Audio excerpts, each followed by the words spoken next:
Making the most of your high-ticket funnel. Here are the steps that I follow. When you start segmenting users, don't focus on sales. The first thing that you need to do when you are building your website is to focus on building your mailing list. Do not focus on sales, focus instead on segmentation.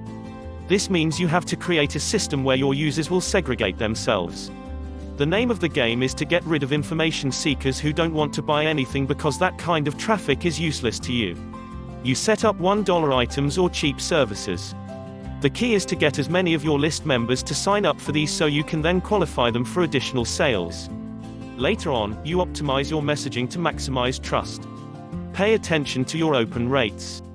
You will start to notice that some of your emails get a lot more responses and opens than others. You will also notice that some of your emails do not get that many opens, but they get a lot of clicks. You have to crunch this data so you can come up with a great combination of high open rates and high click rates.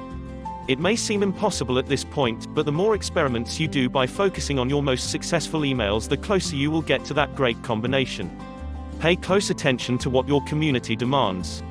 Give your community members an opportunity to tell you what to do. You should do this on your social media accounts. You should do this on your website. You should do this through your emails. Regardless of how you do it, just do it. You need to ask them what it is they would like in terms of content, promotions, products, services, etc. Understand that there's a big difference between what people say and what they do. You have to always cross-reference whatever suggestions and recommendations you get from your customer base with their actual behavior.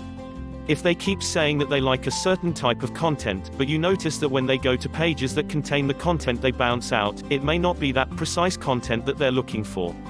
This is something that you should pay close attention to. You should investigate it further. They may be looking for some sub-niche or some sort of specialized content that is closely related to the content you already have. This means that you have to engage with your community long enough for them to tell you what you should be selling. The only question is, are you willing to stop and listen, think beyond commission payouts?